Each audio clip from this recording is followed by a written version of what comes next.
with that, I'm going to turn over this discussion to Dr. J. Smith. Well, let's really just read right from the Quran itself. Verse 86 of chapter 18. Now, this is the story of Dhul Qarnayn, and we know Dhul Qarnayn is Alexander the Great. Alexander the Great, exactly.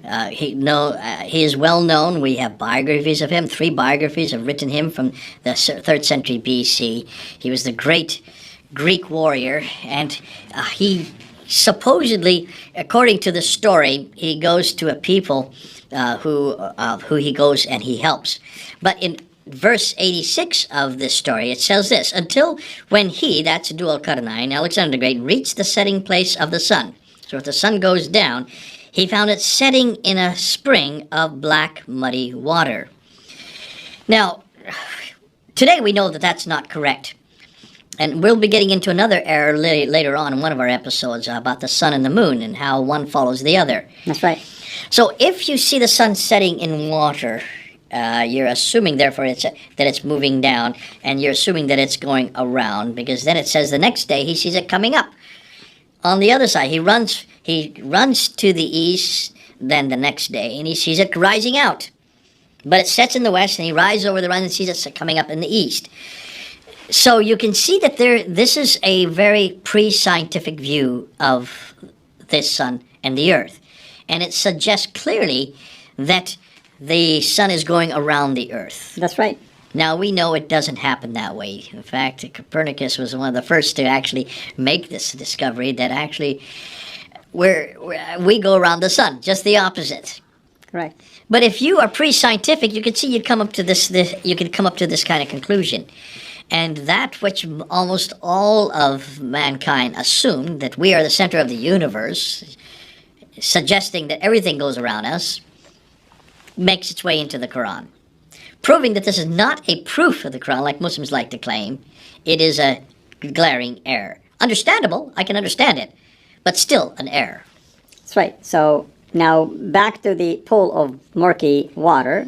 When you study the commentators, they clearly took this literally, and they would say that indeed, Muhammad himself said in a number of traditions that that's what happened, that it sits to cool down basically overnight in a pool of mud, spring of muddy water, and that Dhul Qarnayn, because he supposedly expanded his territories all the way to the ends of the earth, technically speaking.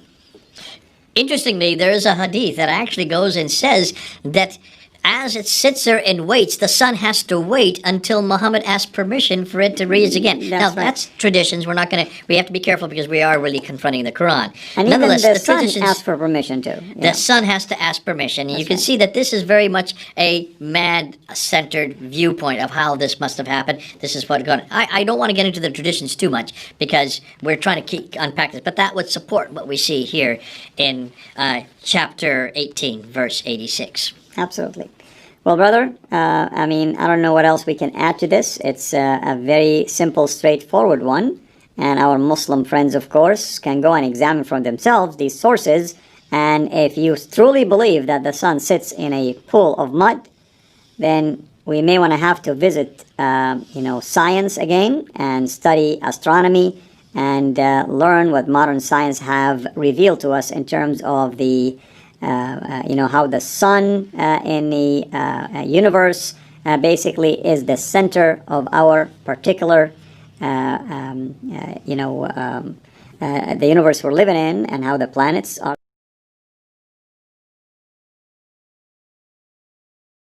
Mentioned in Quran 18:86. He, Dhul Qarnayn, found it as if setting in a spring of dark mud, and he found near it a people. Critics take the word sun sets in the muddy spring out of context. The above Quran verse is about the vision of Dhul Qarnayn.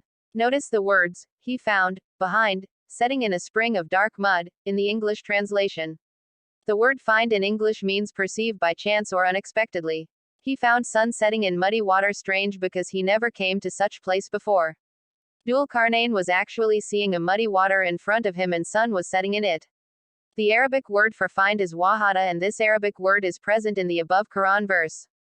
The word wahada, meaning he found, is used by today's Arabic speakers. It was also used in classical Old Arabic. Imagine you went to a sea and you find sun setting in water.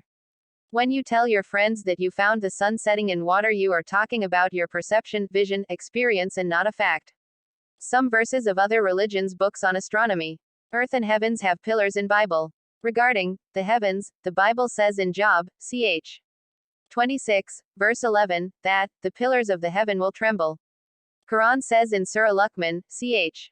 31, verse number 10, that the heavens are without any pillars. Tuc. Don't you see the heavens are without any pillars? Bible says heaven have got pillars. Point no. 9. Not only did the heavens have got pillars, Bible says in the first book of Samuel, ch. number 2 verses number 8, as well as the book of Job, ch.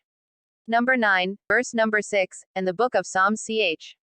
number 75, verse number 3, that even the earth have got pillars. Do you find any pillar in earth and heaven? The mentioned Bible verse writer thought that like buildings have pillars, even the earth and heavens have pillars. Matthew 21:21. Jesus replied, I tell you the truth, if you have faith and do not doubt, not only can you do what was done to the fig tree, but also you can say to this mountain, go, throw yourself into the sea, and it will be done. If you believe, you will receive whatever you ask for in prayer. I challenge any faithful, believing Christian to move one brick, not a mountain, with his sight or words. Have any Christian from the time of Jesus till now been able to do it? Mark 16:17-18. And these signs will accompany those who believe. In my name they will drive out demons, they will speak in new tongues, they will pick up snakes with their hands, and when they drink deadly poison, it will not hurt them at all. They will place their hands on sick people, and they will get well.